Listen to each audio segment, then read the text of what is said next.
तो कैसी चल रही है आप सभी लोगों की पढ़ाई। आशा करता हूँ आपकी पढ़ाई अच्छी ही चल रही होगी, क्योंकि लॉकडाउन का कुछ तो फ़ायदा उठाया ही जाएगा ना। तो आपकी पढ़ाई अच्छी चल ही रही होगी। तो हमने आज तक अब तक वीडियो में हमने देखा होगा कि प्रेजेंट के बारे में हम आपको पूरा बता चुके हैं, चारों भाग उसके बता चुके हैं, और पास्ट के बारे में भी पूरा आपको बता चुके हैं। तो अब शुरुआत कर लेते हैं यहाँ से फ्यूचर टेंस की। तो फ्यूचर टेंस के बारे में आज सारी की सारी चीज़ें पढ़ेंगे जो कि हमारे एग्जाम्स में अक्सर पूछी जाती हैं, और हमें किस तरह से फ्यूचर के टेंस को बनाया जाता है, ये सारी चीज़ें पढ़ेंगे। तो सबसे पहले शुरुआत कर लेते हैं इसकी हिंदी में पहचान की, क्योंकि हिंदी में पहचान होगी तभी हमें पता चल पाएगा कि आखिर इसमें टेंस कौन सा है। तो हिंदी में पहचान करने का एक सीधा सा तरीका है, इस वाक्यों के लास्ट में हमारा गा गी गे आता है। अब ये सब आता तो है, लेकिन ये हमारे फ्यूचर इंडेफिनिट के साथ साथ फ्यूचर और आगे जो आएंगे परफेक्ट वगैरह, और ये हमारे जो कंटिन्यूस है इनमें भी इस तरह से आ सकता है। तो इसके लिए हमें क्या करना है, इसके लिए हमें सीधी सी ये पहचान करनी है कि इन जो टेंस का प्रयोग होता है ना, ऐसे कार्यों के लिए होता है जो भविष्य में सामान्य रूप से होंगी। जैसे कि वह पढ़ाई करेगा, वह खाना खाएगा। तो ऐसी चीज़ें जो होंगी तो उनसे हमें ये पता चल जाएगा कि हमारा ये जो टेंस है वो हमारा फ्यूचर इंडेफिनिट टेंस है, क्योंकि हमें इसमें फ्यूचर की चीज़ों का पता चल जाता है। ठीक है, अब इसके एग्जांपल्स मैं आपको दूंगा, लेकिन उससे पहले मैं आपको इसके बारे में थोड़ा सा बताता हूँ कि ये कैसे आखिर बनाया जाता है। तो जो हमारा इसका जो फॉर्मेशन होता है, सबसे पहले हम बात कर लेते हैं अफर्मेटिव की।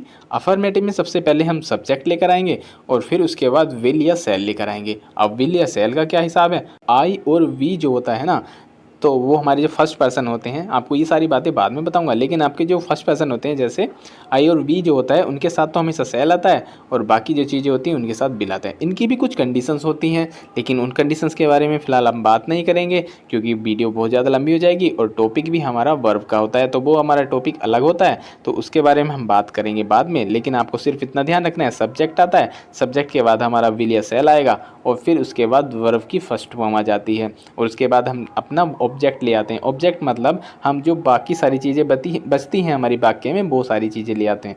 ठीक है, तो इतना तो इसमें सिंपल है। अब इसकी नेगेटिव बात कर लें तो नेगेटिव में कुछ भी नहीं करना है, बाकी सारा सब कुछ सेम रखना है, बस विल और सेल के बाद हमारा नोट लग जाएगा, और बाकी कुछ भी नहीं करना है। अब इसके बाद अगर हम बात कर देते हैं इसकी इंटेरोगेटिव की, तो इंटेरोगेटिव का भी ऐसा हिसाब है, विल या सेल से तो शुरुआत होगी, और उसके बाद हमारा आ जाएगा इसमें सब्जेक्ट, और सब्जेक्ट के बाद हमारा फिर आ जाएगा वर्ब की फर्स्ट फॉर्म, और हमारा फिर ऑब्जेक्ट आ जाता है। अब इसके बाद अगर हम बात करते हैं इसमें नेगेटिव की, तो नेगेटिव का सीधा सा ये वही हिसाब है इसमें, जो पहले सबसे पहले विल या सेल आएगा, और उसके बाद सब्जेक्ट आएगा, सब्जेक्ट के बाद नोट आएगा, ना कि हमारा विल या सेल के बाद नोट आएगा, हमारा सब्जेक्ट के बाद नोट आता है इसमें, और फिर उसके बाद वर्ब की फर्स्ट फॉर्म आ जाएगी, और फिर उसके बाद आता है हमारा ऑब्जेक्ट। तो ये सारी चीज़ें इसमें हो गई। अब अगर हम बात करते हैं इसकी क्वेश्चन वर्ड वाले जो होते हैं, तो क्वेश्चन वर्ड वाले में क्या करेंगे, क्वेश्चन वर्ड वाले में इंटेरोगेटिव का ही सब कुछ वही फॉर्मेशन रहेगा, लेकिन सबसे शुरू में आपका क्वेश्चन वर्ड आ जाएगा।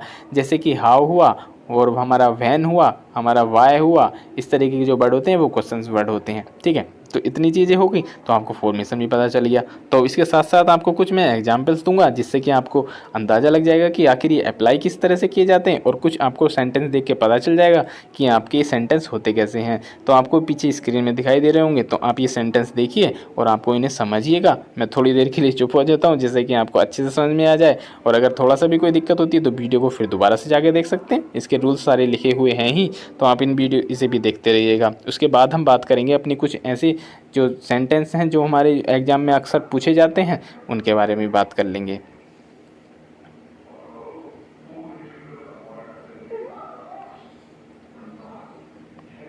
तो बात कर लेते हैं इसका कुछ रूल की। अब रूल इस ऐसा कुछ नहीं बता रहा हूँ मैं कि ऐसे रूल कुछ नहीं है, लेकिन कुछ एक बात बताता हूँ कि देखिए, अगर हमारे वाक्य इरादा यानी इंटेंशन, इच्छा यानी हमारी विल, ये हमारी चेतावनी थ्रेट, या हमारे संकल्प डिटर्मिनेशन का बोध अगर कराया जाएगा, तो उसमें भी हमारा सिंपल फ्यूचर इंडेफिनिट का ही टेंस का यूज़ होगा।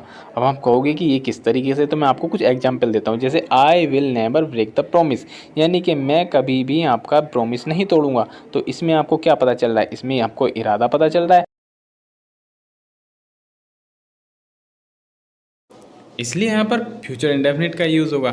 अच्छा, एक बात देखिए आप यहाँ पर कि इसमें मैंने लिखा है I will never break the promise, यानी कि आई के साथ मैंने यहाँ पर विल का यूज़ किया है। तो अभी मैंने कुछ देर पहले तो आपको ये बताया था कि जो आई और वी होंगी उसके साथ सेल यूज़ किया जाएगा, तो आखिर यहाँ पर विल क्यों यूज़ किया जा रहा है, क्या वाक्य गलत है?